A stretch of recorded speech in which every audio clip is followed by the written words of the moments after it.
Halo sahabat mahasiswa, kembali lagi bersama kita di Mahasiswa ID Channel. Hari ini kita kedatangan tamu yang eh, lama banget nih, kita udah beberapa kali sampai reschedule terus saking sibuknya narasumber kita kali ini. Jadi narasumber kita kali ini itu ada Mas Ubadullah sama Mas Hakim. Boleh memperkenalkan diri dulu? Oh ya, perkenalkan nama aku Badula, bisa dipanggil Aat dari Akuntansi Universitas Jawa Timur Angkatan 2019. Ini itu sih. Kemudian Ya, selanjutnya, perkenalkan ya, nama saya Muhammad Andi Hakim dari aku. Ya, perkenalkan nama saya Muhammad Andi Hakim dari Akuntansi 2019 UPN Veteran Jawa.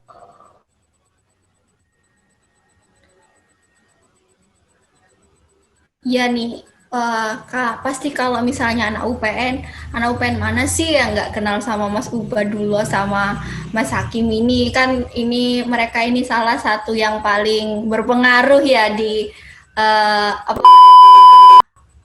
salah satu organisasi di UPN Veteran Jawa Timur. Apalagi Mas Ubat nih, ketum. Kita kayaknya hari ini tuh kayak spesial banget deh ada Mas Ubat sama Mas Hakim nih. Jadi, uh, baik kita akan mulai broadcast hari ini. Oke, Mas Ubadullah, Mas Andi Hakim. Gimana kabarnya, Mas? Ya, Alhamdulillah sehat-sehat, Bro. Sehat-sehat. Sehat terus, Mas. Alhamdulillah. Alhamdulillah. Gimana di kos? Nggak kekurangan makan kan, Mas? Enggak, Aman, aman. Mas. Aman, aman. Tahun ini aman sih. Kira-kira nanti yang sahur itu yang masakan yang masakno siapa ya, Mas? Ya, masak sendiri, Mas. Hidup sendiri, Mas. Waduh. Jadi masak sendiri. Waduh. Rodok prihatin gini ya, Mas. Kok kayak jomblo banget ya, nggak ada yang masakin. Apa emang jomblo dua-duanya? Loh, Mas Andi Hakim masak sendiri. Loh, iyalah kan anak kos gitu loh. Masa dimasakin? Siapa yang mau masak? Loh, kok Loh, nak kontrakan katanya nggak tahu biasanya- masak loh. Loh, biasanya Aku terus Mas Hakim loh. katanya Loh. masakin Saya. sama Loh, loh. Dorong-dorong loh. Aku sebut merek nggak sih? Kak, apa tak sensor, Bung? Mas Ugi ini lucu orangnya. apa seru. Dorong apa-apa loh. Baru Mas Ugi ini baru 1% loh. Sudah itu aja. Semangat ini, Mas. Oh ya, buat Mas Saat sama Mas Hakim ini kesibukannya apa sih? Kok tetap milih di kos bukan pulang aja ke rumah? Kan juga udah mulai puasa nih, apa nggak kepingin di rumah gitu? Oke, mungkin Mas Aat dulu yang jawab. Monggo. Iya, oke. Nah, mungkin kalau kesibukanku selama ini ya, mungkin kuliah sama itu sih, kewajiban organisasi aja sih sebenarnya. Ya, sebenarnya bisa aja sih pulang, tapi ya karena berhubung memang udah jadi tanggung jawab, ya memaksa harus di sini sih. Bukan paksaan sih, tapi ya dijalanin aja sih sebenarnya. Bukan sebuah beban, tapi lebih ke tantangan sih kalau aku ngomongin gitu. Mungkin itu sih. Berarti emang seneng ya, Mas ya, organisasi ya? Ya, emang seneng sekali. Emang udah jadi jalan hidup sih kalau organisasi. Udah sebagai pilihan prioritas utama lah kalau aku di kampus ini. Aku nggak pengen cuma menjadi seorang akademis saja sih, tapi pengen jadi seorang organisatoris juga. Oke, kalau boleh tahu berarti Mas Ubadullah ini berarti lebih prefer ke organisatoris ya, bukan ke akademisi ya. Ya, kalau kita ngomongin, kalau aku ngomongin proporsi lah atau perbandingan sih, aku kasih lebih lah di organisasi lah. Soalnya memang kalau kita ngomongin soal akademis ya, itu hanya ilmu di dalam kelas sih, atau ilmu di dalam ruangan. Tapi kalau ngomongin organisatoris ya, bagaimana cara kita terjun langsung dan memilih langsung sebuah organisasi yang ingin kita ikuti sih, gitu. Dan aku pengennya apa ya? Soalnya benar sih kalau kita ngomongin masuk di UPN atau masuk di sebuah universitas, pasti orientasi kita pada akademisnya. Tapi kalau ngomongin melulu bahas nama hal akademis dan tanpa memikirkan bagaimana upaya kita di luar akademis itu ya sama aja bohong kalau aku ngomong seperti itu sih. Gitu. Oke, emangnya kalau dari Mas Ubadulo sendiri itu emangnya apa sih yang dikejar dari kok lebih prefer ke organisasi gitu? Emang apa sih yang kayak jadi goals-nya gitu? Mungkin bisa di-share. Oh iya, jadi kalau aku apa ya, kalau pandangan pribadi sih, kalau tujuanku awal masuk ke sebuah organisasi itu lebih ke pengembangan diri sih, self upgrading. Jadi bagaimana caraku untuk bisa tetap apa ya, ada di organisasi itu dan bagaimana caranya bisa aku mendapatkan apa yang ingin aku dapatkan di organisasi itu sendiri. Ambil contoh itu seperti bagaimana caraku buat ngomong di depan umum, public speaking, bagaimana time management, self management, ataupun bagaimana caraku untuk menjadi seorang pemimpin di organisasi itu sendiri atau di kelompok dalam sebuah organisasi itu sendiri gitu. Karena memang ilmu yang aku harapkan ini nggak bisa aku dapatkan kalau aku hanya berdiam diri di kelas, berdiam diri di kampus saja sebagai seorang akademisi aja. Jadi mau nggak mau memang karena sebuah pilihanku, ya aku harus memaksa diriku untuk melakukan hal itu, untuk mendapatkan semua tujuanku itu sih, kalau aku gitu. Oke, berarti kalau dari Mas Ubadulo sendiri ini lebih ingin ke kayak men-challenges dirinya sendiri gitu ya? Ya, benar. Oke. Kalau dari Mas Hakim sendiri nih, lebih prefer organisatoris atau yang akademis ini? Ya, kalau dari aku sendiri ya, jujur itu lebih ke organisator atau lebih ke apa tadi akademis? Ya lebih ke organisator gitu. Soalnya juga apa ya, akademis pun aku nggak begitu apa ya, ambis dalam hal akademik. Ya jadi daripada aku tidak memiliki jalan akademik itu aku tidak bagus, masuk organisator juga aku tidak ngejalanin gitu.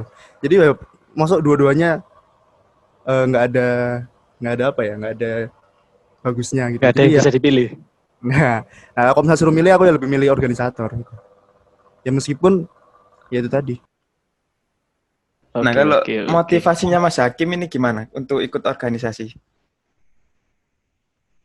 Ya motivasi ya kurang lebih sama yang kayak dibilang Mas Ad tadi kan, apa ya, upgrading diri ya, upgrading.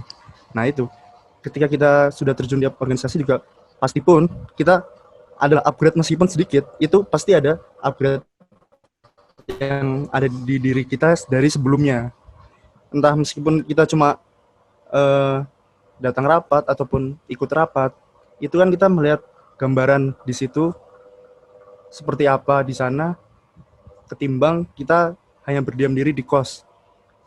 Nah, pastikan orang yang ikut ikut organisasi dengan orang yang hanya berdiam diri di kos atau di rumah itu kan pasti berbeda. Ya, itu sih motivasinya ya, upgrading diri itu. Ya gitu Mas Rama. Oh, jadi gitu. Yang berarti intinya di sini tuh kayak kalian berdua itu lebih ke tanggung jawab sama apa yang kalian ambil kan. Kayak udah harus tanggung jawab sama pilihan yang kalian ambil gitu. Nah, kalau boleh tahu nih, Mas Aat sama Mas Hakim, untuk jabatannya sendiri di organisasi ini apa sih? Mungkin kan yang di sini kan ada yang nggak tahu kan kalian tuh jadi apa gitu. Mungkin bisa dibilang di sini diceritain gitu apa jabatannya, kayak gimana, waktu ngejalaninnya.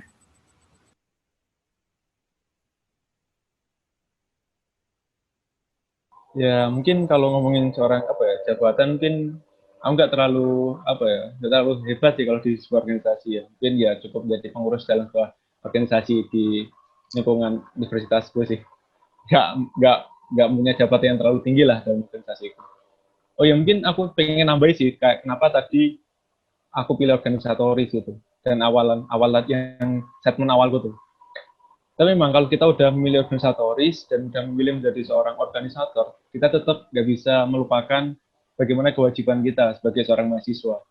Karena memang pintu yang kita awal masuki atau pintu pertama yang kita masuki itu adalah gerbang dari UPN, yaitu bagaimana cara kita menjadi seorang mahasiswa di UPN itu sendiri. Jadi kita tetap nggak bisa melupakan kewajiban kita sebagai seorang mahasiswa, itu sebagai seorang akademisi. Gitu. Jadi, Nah, itu cara manage waktunya gimana, Mas Ed?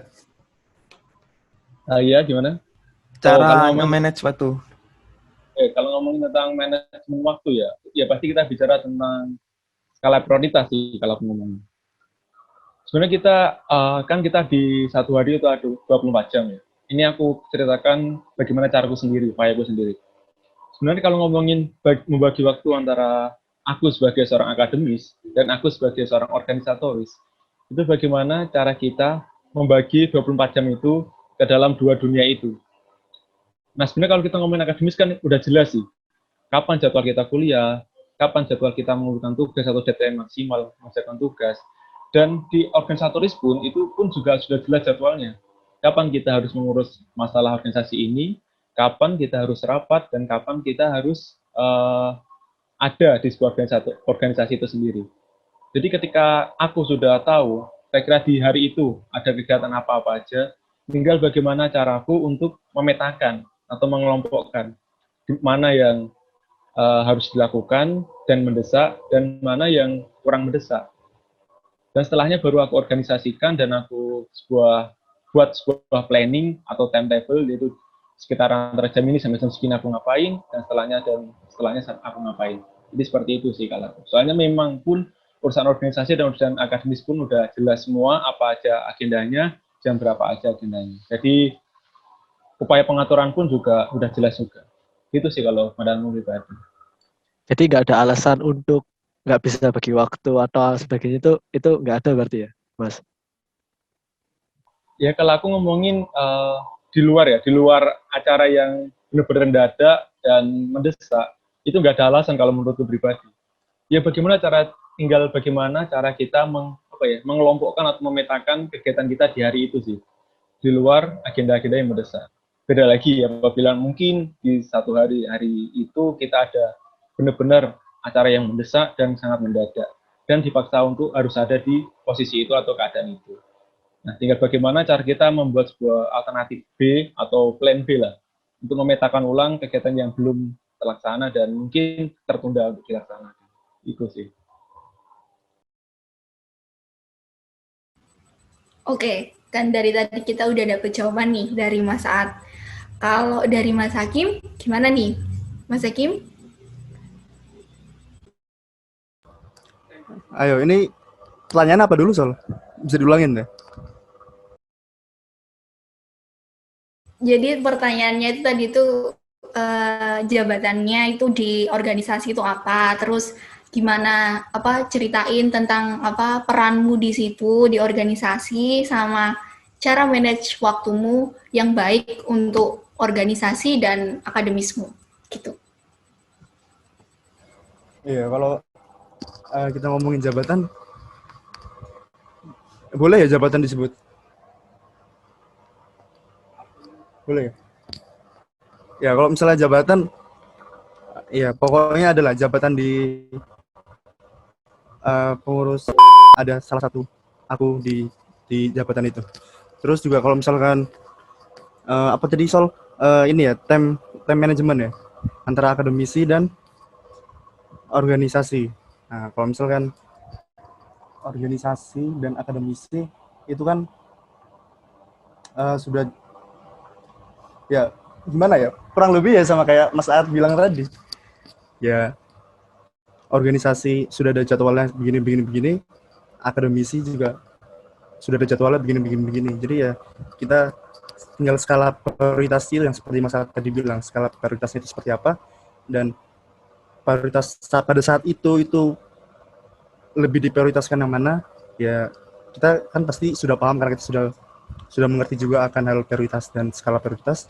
Jadi ya tinggal menyesuaikan dan mengikuti alur aja. Simple aja ya. Simple ya.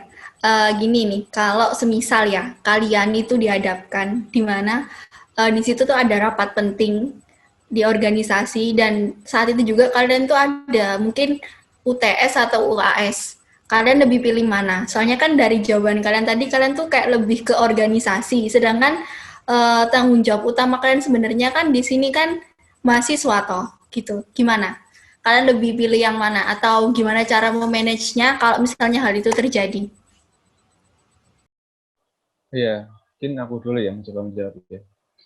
Ya kalau aku ngomongin tentang pendapatku pribadi, tentang statement awalku, yaitu tentang milih organisatoris atau seorang akademis, itu pilihanku di mana aku sekarang ini. Kalau aku otomatis ya, kalau aku ngomongin kalau aku milih akademis, pasti aku nggak akan ikut organisasi apapun. Nah, tapi sekarang realita atau faktanya di sini aku berbicara tentang bagaimana aku ada di sebuah organisasi. Maka dari itu aku prefer untuk memilih menjadi seorang organisatoris. Dan sekarang kembali lagi di pertanyaan yang diajukan oleh Anisandrul Aziza itu tadi. Itu mengenai bagaimana apabila aku dihadapkan oleh dua kegiatan, yaitu antara rapat yang penting dan UTS. Nah, kembali lagi, di sini seperti statement di awalku tadi, bagaimana cara kita melihat sebuah tanggung jawab dan sebuah kewajiban. Kalau aku ngomongin organisasi adalah tanggung jawabku, dan tapi kalau aku ngomongin apa ya, UTS atau semua hal yang berhubungan dengan kuliah itu adalah kewajibanku. Karena memang seperti statement awalku tadi, sebelum kita masuk di dunia organisasi atau sebuah komunitas, kita memasuki pintu gerbang UPN dulu, yaitu kita menjadi seorang akademisi terlebih dahulu. Nah, maka dari itu di sini dari statementku, aku bisa memastikan bahwasanya aku akan mengutamakan UTS-ku dulu.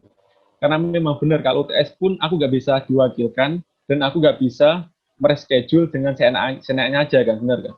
Karena aku di sini sebagai seorang mahasiswa yang mana aku mengikuti dosen jadwalnya, dan aku di sini juga bersama dengan teman-teman sekelasku. Sekarang bayangkan aja, misalnya kalau aku ada di suatu kelas, dan ternyata jadwal UTS-nya itu di-reschedule gara-gara aku nggak bisa ada di UTS itu, kan ya nggak mungkin kan.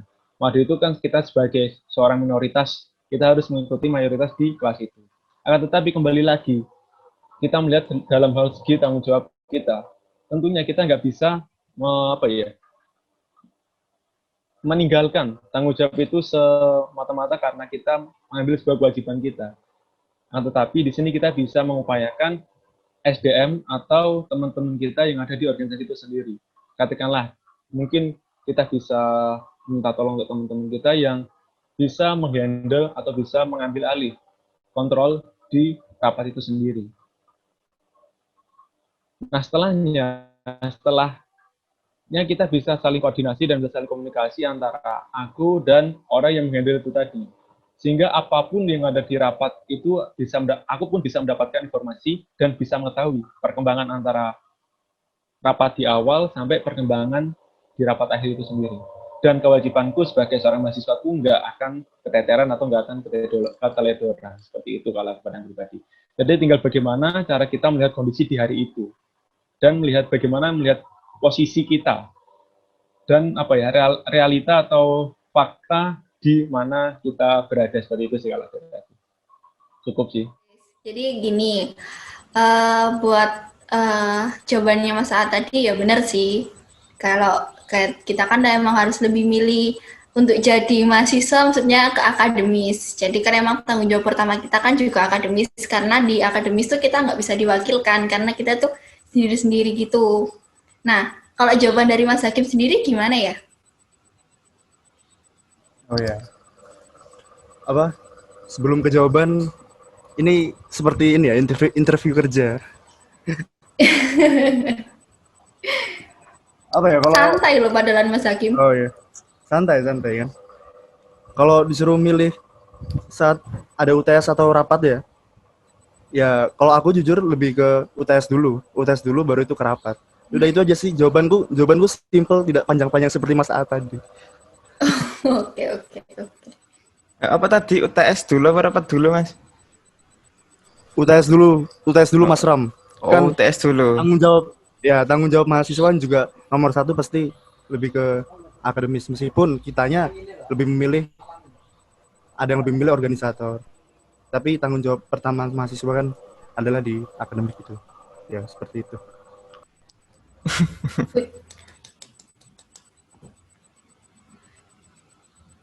Oke. Kalau dari zaman dua-duanya sih emang benar sih kayak harus lebih milih ke akademis. Soalnya kan juga nggak tanggung jawab kita tanggung jawab kita ke diri sendiri juga sama kan ke orang tua atau pastinya kan kepingin kita di perkuliahan ini juga berhasil gitu kan.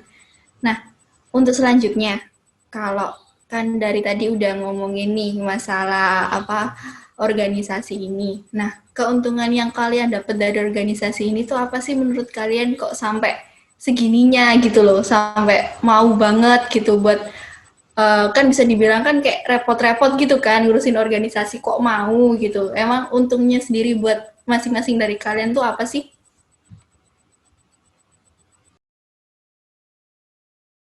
Oke, mungkin Mas Aat dulu. Oh iya, oke. Ya, mungkin kalau ngomongin keuntungan dan apa yang udah aku dapatkan selama aku menjadi seorang organisatoris, yang pertama yaitu bagaimana aku berbicara di depan umum sih, atau skill public speaking-nya. Itu yang benar-benar aku rasakan dan benar-benar aku dapatkan nyata ketika aku udah ikut sebuah organisasi. Jujur aku dulu ketika aku belum ikut organisasi apapun, aku anaknya pemalu dan introvert dan bahkan penakut dan nggak berani ngomong di depan orang atau ngomong di depan teman-teman pun aku kadang pun masih takut. Nah, setelah itu aku menantang diriku untuk mengikuti sebuah organisasi karena aku tahu aku gak akan bisa selamanya. Tujuan awal itu berani ngomong di depan umum.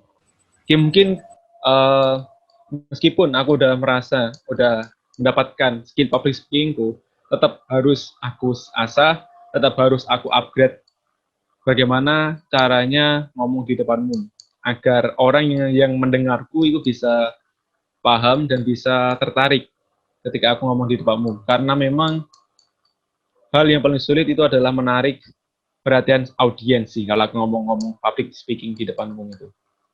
Nah, sama yang kedua itu tentunya time management, terus relasi pasti, terus sama itu sih, leadership sih kalau aku ngomong, dan apa yang udah aku dapatkan di organisasi. Ya, tentang bagaimana caraku sebagai seorang AAT menjadi seorang pemimpin, baik di sebuah kepanitiaan maupun di sebuah kelompok-kelompok di organisasi itu sendiri. Nah, itu aja kalau dari aku sih. Iya sih, public speaking-nya Mas Aat ini bagus ya. Jadi wawancaranya nggak sulit gitu loh. Kemarin yang sesi sebelumnya itu sulit Mas wawancaranya. Bang, kalau boleh tahu sebelumnya bintang tamunya siapa ya? Bukan bintang tamu sih, narasumber. Oh iya, Narasumbernya itu tentunya tuh pasti juga ya nggak kalah keren dari kalian dong pastinya. tapi kan Jadi jangan lupa cek di video sebelumnya ya. ini narasumber sebelumnya kan ini ya paling hit. Tapi narasumber Ya, Iya sebelumnya dong, paling kalian hit tuh kalah hits UPN. sama narasumber sebelumnya. nggak kalah hits lah sama Bapak Ketum. Ya, Iya 11 dong. 12 lah. Enggak lah, 11 sama 11,5. Ya, tapi Udah. pasti punya itulah hal positif lain buat narasumber sebelumnya lah. Ya mungkin nggak aku punya sekarang ini lah. Iya, soalnya narasumber yang ini nggak bisa jualan tuku Jogja sih soalnya. Betul banget, Sastro. Iya, kan tadi Mas Adu udah jawab nih. Nah, Mas Hakim, gimana nih kalau dari pandangannya Mas Hakim? Ya, kalau pandangan dari saya tentang apa sih keuntungan yang saya ambil, yang saya dapat dari mengikuti organisasi ini, ya. Organisasinya Dapet cewek? enggak dong. Oh enggak. Jangan Oh jangan enggak. gitulah, Sol. Ayo, jangan gitu. Ayo. Santai. Ya. Oke. Keuntungannya ya, organisasi ini kan lingkupnya luas juga ya, dan yang pertama sudah pasti menambah relasi dan menambah teman. Apalagi saya kan juga dari ini ya dari luar pulau, datang ke Surabaya. Terus di sini kan pasti belas nggak punya teman satu pun itu yang nggak punya. Jadi dengan teman menambah relasi, menambah kenalan, dan juga selanjutnya keuntungannya itu ya upgrading diri juga. Terus macet? Suaraku macet nggak? Udah enggak. Udah enggak. Oh enggak. Terus juga keuntungannya itu apa ya? Ngelek-ngelek. Waktu masih ngelag nggak sih? Ngelag nggak? Ya kalau misalnya cerita flashback dulu ya, waktu playgroup belas nggak mau main sama teman. TK aku sering dibully. Ini jujur, aku TK dulu dibully sama satu orang. Satu orang ini suka bully aku sampai aku nangis terus. Jadi aku dipukul terus setiap hari itu, dipukul terus setiap hari. Waktu TK. Tapi hebatnya pas SD, SMP, SMA dia yang takut sama aku. Gitu loh. Padahal nggak ada ngapa-ngapain dia takut. Dia yang takut sama aku gitu. Iya, sangar emang muka aku. Terus juga aku sebagai di organisasi ini pernah sebagai apa ya? Di dalam kepanitiaan pernah jadi koordinator. Nah, itu kan juga salah satu melatih melatih leadership ke anggota-anggota di si itu gitu. Ya, itu untungnya banyak sih. Ya banyak banget lah, pasti paham semua lah, kan udah dewasa juga pasti ngerti apa aja keuntungannya gitu. Ya, tambahan. Nah, semua keuntungan yang mungkin aku dan Mas Hakim dapatkan itu harus kita upayakan sendiri sih. Kita nggak bisa menuntut organisasi kita untuk memberikan apa yang ingin kita inginkan. Tapi kita mengupayakan apa yang ingin kita inginkan itu harus kita dapatkan. Gitu sih, bagaimana cara kita untuk mendapatkan itu. Oke, mungkin itu sih tambahan. Betul banget Mas Aat. Mungkin bisa dilanjut lagi sama para host. Oh, itu terus kenapa harus organisasi? Apa nggak ada hal lain gitu? Ya, mungkin maksudnya kenapa harus organisasi itu apa yang aku dapatkan itu dah. Iya, apa yang didapatkan tadi kan bisa didapatkan di hal lain. Apa harus masuk di organisasi dulu? Jadi kayak pengalamannya itu kan nggak harus ikut organisasi gitu loh. Jadi bisa ikut yang lain kan. Nah, kenapa kalian lebih memilih organisasi untuk mendapatkan pengalaman-pengalaman itu? Oh iya, oke. Ya pasti sih kalau kita ngomongin apapun manfaat dari yang aku dapat organisasi itu nggak harus kita ikut dalam sebuah organisasi. Mungkin di luar organisasi pun kita bisa mendapatkan. Tapi cara kita mendapatkannya itu loh, menurutku itu lebih susah kalau kita nggak ikut sebuah organisasi. Karena kan jelas sih, di UPN ada sebuah organisasi, ada wadah, ada fasilitas. Ya tinggal bagaimana cara kita memanfaatkan fasilitas itu sih. Kan gini sih gampangnya. Dengan ada organisasi, apa yang ingin kita dapatkan itu dapat menjadi lebih mudah. Di luar organisasi pun, menurutku juga bisa kita mendapatkan hal itu. Nah, tapi mungkin jalan atau jalurnya itu yang mungkin lebih susah karena lebih abstrak dan belum jelas juga. Kan jelas sih kalau organisasi pasti nimbrung, pasti ngomong, pasti mikir, pasti mimpin, dan lainnya. Makanya kan udah jelas juga apa yang kita dapatkan. Tinggal bagaimana cara kita untuk mendapatkan hal itu. Kalau pandangan itu seperti itu. Cukup sih. Kalau untuk Mas Hakim gimana? Ya, kalau misalkan pengalaman kan tadi katanya bisa diambil selain di organisasi. Ya, masalahnya saat ini ya yang aku lihat itu organisasi yang aku ikut itu ya lebih jelas gitu loh timbang daripada kita mengambil pengalaman dari lainnya. Soalnya aku belum menemukan pengalaman lain itu yang ada di organisasi. Ya, paham nggak sih? Paham sih harusnya. Ya itu sih pokoknya. Ya. Oh iya paham. Jadi Mas Saad sama Mas Hakim ini lebih ke memanfaatkan ada wadahnya gitu jadi dipakai. Oke. Ya betul banget Mas Rama. Nah, dari cerita yang kalian pengalaman yang kalian bagi di sini tadi, ada nggak sih pengalaman yang paling berkesan buat kalian di organisasi ini yang selalu kalian ingat dan mungkin bisa jadi kayak patokan gitu loh buat kalian ke depannya? Tes ini di lingkup kampus atau sebelum kampus bisa? Bisa. Bisa. Pokoknya kan organisasi kan, gitu. Oke. Nah, kalau pengalamanku yang mungkin benar-benar pertama dan paling mengesankan, itu ketika aku dulu di bangku SMA, maju orasi sih. Nah itu benar-benar pengalaman pertamaku, benar-benar pertama. Aku dulu nggak pernah ikut organisasi dan nggak pernah ngomong di depan umum, tapi langsung diminta orasi di depan banyak teman-temanku di acara upacara dan ngomongin tentang bagaimana caraku nanti menjadi seorang OSIS yang bisa bermanfaat bagi semua teman-temanku di SMA aku dulu. Nah, pengalaman itu yang benar-benar apa ya, aku ingat selalu dan nggak pernah aku lupakan. Karena benar-benar kaget dulu aku. Soalnya sebelumnya tuh nggak dikasih tahu akan ada orasi di hari itu. Tapi setelah aku datang di sekolahku, aku dihampiri sama teman-teman MPK. Nah itu diminta untuk orasi di ketika upacara. Wah itu benar-benar kaget dan benar-benar nggak tahu benar-benar ngomong apa. Tapi karena apa ya, aku yakin sama diriku dan cuma modal berani tok sih sebenarnya dulu. Ya wes aku modal berani ngomong di atas apa ya, di atas podium depan mikrofon dan dilihat banyak teman-teman. Mas benar-benar pengalaman paling mengesankan menurutku yang itu. Cukup sih kalau dari aku. Berarti langsung spontan disuruh orasi. Benar-benar spontan banget. Aku nggak tahu bahwasannya hari itu, hari Senin itu kalau nggak salah, disuruh orasi. Aku baru datang, langsung dihampiri sama teman-teman MPK. Ayo mas, nanti orasi ya. Di habis upacara, habis pembinaan. Kaget dong.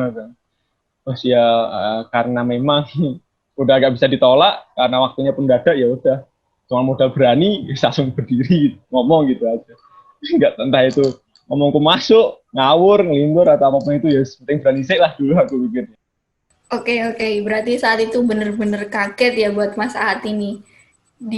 Tiba-tiba langsung dihadapkan di keadaan yang seperti itu. Kalau dari Mas Hakim gimana nih? Ya, kalau pengalaman berkesan yang aku dapat kayak maksudnya di bangku SMA, tapi waktu dulu itu kan ada ya. OSIS itu kan punya macet nggak? Macet nggak? Oh ya, jadi dulu waktu di SMA itu kan OSIS punya ini acara yang namanya itu adalah YPK Cup Kalimantan Timur. Nah, dan pengalaman apa ya berkesan itu ya aku bisa ikut andil sebagai panitia di YPK Cup itu. Jadi aku ikut mensukseskan acara itu selama 2 tahun, di tahun 2017 sama di 2018. Dan itu acara terbesar di sekolahku pada saat itu. Namanya YPK Cup yang Skaltim itu satu provinsi. Dan di situ aku sebagai si acara pada saat itu. Dan ya itu sih pengalamannya. Mungkin kalau teman-teman yang lagi nonton di sini, kalau kepo tentang apa sih YPK Cup itu, bisa cek langsung di YouTube. Tulis di YouTube YPK Cup gitu aja. Ntar link ada di deskripsi. Oke. Itu sih pengalaman paling berkesan yang aku dapat dari organisasi. Ya. Terus ini Mas Ad, enak nggaknya ikut organisasi itu apa sih?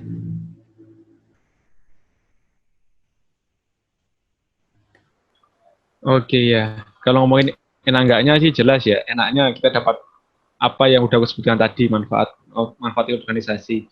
Enggak enaknya ya banyak waktu kita terkuras, tenaga kita terkuras, ya banyak sibuknya sih, dan banyak apa namanya melakukan kesibukan di luar aktivitas kuliah pada umumnya.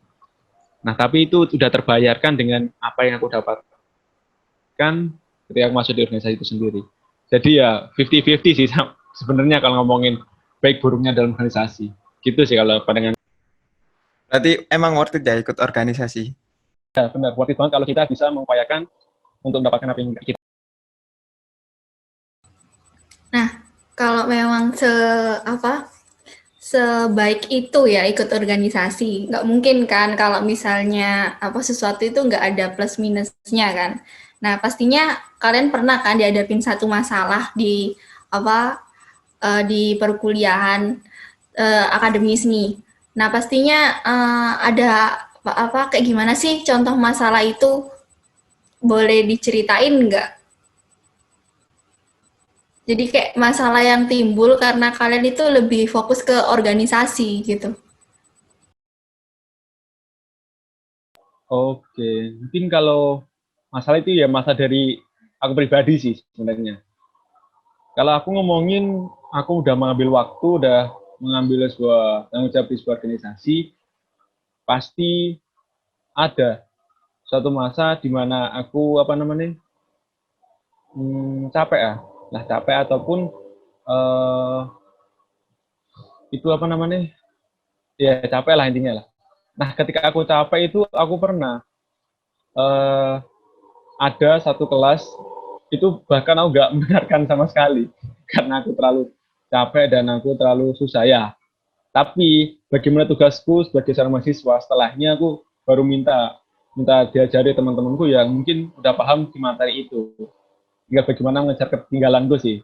Itu sih mungkin masalah yang timbul ketika aku terlalu fokus, terlalu mengambil porsi banyak dalam sebuah organisasi. Itu pasti ke diriku sendiri, terkuras tenaganya, dan otomatis kan kalau kita ngomongin kekuatan atau apa ya, skala maksimal dari orang-orang kan berbeda. Nah, mungkin batas maksimalku ya sebatas itu, capek, terus kadang kelas itu ya sambil tidur-tidur, sambil ngantuk, atau kurang fokus lah. Itu sih. Tapi tinggal setelahnya, aku mintanya ke temenku.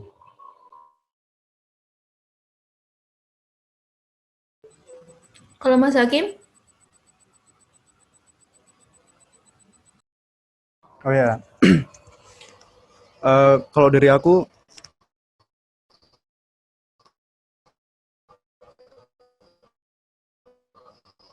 sebentar, boleh diulangin pertanyaannya? Pertanyaannya boleh diulangin nggak? Kok kalau dari Mas Hakim dari tadi diulangin mulu ya? Jadi pertanyaannya itu, Sepertinya Mas Hakim ini masih puasa nih sampai sekarang. Belum iya, minum dulu belum deh Mas buka. Hakim. Ini kita sambil Minum. minum, sambil makan juga nggak apa-apa kok Mas Hakim. Mungkin kalau Iya. Mas Hakim kurang fokus mau minum dulu, nggak apa-apa kok. Jadi buka Jadi, cuma minum air putih. aku juga minum air putih Mas Hakim. Air putih kan sehat. Jadi Oke, itu coba. yang aku tanyain itu masalah apa yang kalian dapat gitu ketika kalian berorganisasi kayak mempengaruhi banget ya akademisnya kalian. Iya, kalau misalnya dari aku sih, eh, pernah ya pada saat SMA dulu, eh, mungkin karena saking sibuknya pas itu panitia yang acara acara YPK Cup itu kan setiap setiap minggu itu sampai di spend itu pada saat hari H itu kan, oke, hari H ini kan aku ceritain aja, hari H ini kan ada 14 hari, 2 minggu. Itu setiap harinya yang panitia itu selalu di spend otomatis, ketinggalan pelajaran, ulangan terlewatkan, PR semua terlewatkan, dan jatuhnya pas pas acara itu sudah selesai, kita malah gimana ya, ulangan susulan pun waktu itu juga nggak ada, jadi langsung semua dibikin dibikin remedi. Nah mungkin itu ya, itu sih yang bikin apa ya, kalau dari aku yang mempengaruhi akademis dari organisasi itu. Tapi ya memang itu sih tanggung jawab kita, ya gimana lagi gitu. Yo, itu aja sih simpelnya, nggak Jadi ribet-ribet. setiap apa yang kita lakukan selalu ada resiko dan apa ya, apa ya sih, ada resiko dan ada konsekuensinya sendiri gitu ya kan. Saat setiap kita memilih suatu keputusan tersebut gitu ya mungkin ya teman-teman.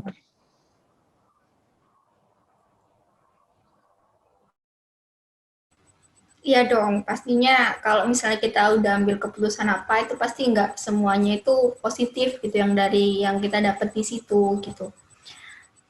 Mungkin kan kita udah bahas nih tentang masalahnya juga. Mungkin ada pesan untuk maba buat kenapa harus ikut organisasi. Jadi kayak kalian meyakinkan apa alasannya supaya maba itu mau ikut organisasi. Oh iya, oke, mungkin dari aku sendiri. Sebenarnya simple sih. Jangan pernah merasa cukup terkait ilmu yang teman-teman dapatkan di dalam kelas. Tapi cobalah teman-teman membuka mata, membuka pandangan betapa luasnya dunia di luar kelas atau di dunia selain kelas. Nah, di sanalah sebuah celah atau sebuah rongga untuk kita sebagai seorang mahasiswa untuk mengambil peran atau mengambil part dalam mempelajari semua yang ada di luar kelas itu sendiri. Termasuk halnya dalam sebuah organisasi. Di mana kita sudah ada wadah, sudah ada fasilitas, ya lalu alasan apa yang membuat kita enggak menjadi seorang organisatoris dan tidak bergabung dalam sebuah organisasi? Karena kita ngomongin tentang diri kita, bagaimana cara menjadikan diri kita seorang yang bermanfaat dan menjadikan diri kita orang yang benar-benar kita anggap apa ya, kita rasa udah puas loh. Dan materi di sini adalah upgrading kualitas diri kita atau self upgrading. Tentang bagaimana cara kita ngomong di depan umum, tentang bagaimana cara kita berpikir, dan bagaimana cara kita menjadi seorang pemimpin, dan bagaimana cara kita untuk menjalin komunikasi di luar kelas. Mungkin itu aja dari aku. Terima kasih. Kalau dari Mas Hakim, apa perlu tak ulangi lagi pertanyaannya? Iya, perlu banget. Oh, perlu. Jadi pertanyaannya itu, apa kesan pesan dari Mas Hakim buat maba atau mahasiswa yang belum ikut organisasi, supaya mereka itu mau ikut organisasi? Ya, pesanku apa ya? Mungkin jangan jadikan diri kita sebagai realistis, tapi jadikan diri kita sebagai idealis kalau untuk masalah organisasi. Ya udah, itu aja. Singkat ya. Ya, memang jawaban Mas Hakim Simple. ini simpel sekali, Singkat. tapi cukup bermakna sih, cukup bermakna. Tenang, cukup bermakna kok. Ya, soalnya aku nggak pengen yang belibet-libet gitu, jadi simple, enak, udah gitu aja langsung. BTW ini, aku mau nanya, ini temanya organisasi doang tak gimana? Oh enggak, Oh, habis ini belum ada dong. pribadi, Mas. Jangan itu. Tuh, sabar, Sabar, Mas sabar, Hakim, sabar, sabar, Mas. sabar, Ini- Kim, oh, sabar. iya, iya. Ini cuma bikin Belum, nyaman belum. hostnya aja, jadi nggak ditanya pribadi. Iya, Habis nanti ini. kalau ditanyain harus jawab loh ya. Waduh, hati-hati. Harus beneran jawab loh ya. Waduh, angel. Udah siap tak? Mas Hakim nih. Mas Hakim, Mas Atu udah siap nih. Selalu siap sih kalau aku. Beneran loh Saya ya? pun udah siap sih sebenarnya. Oke. Malam ini kayak jadinya malah serius banget ya. Kayak ini apa narasumbernya ini motivator dua-duanya. Kayak apa minder sendiri jadi hostnya ya. Ya, Waduh, ini sebenarnya jangan aneh-aneh lah. Karena kita kan tinggal menjawab sih sebenarnya. karena kan semakin Tinggal pertanyaan diajukan sih kalau aku. Jadi kalau pertanyaannya santai ya mungkin kita jawabnya pun juga santai. enggak sih, kalau aku jawabnya santai terus sih.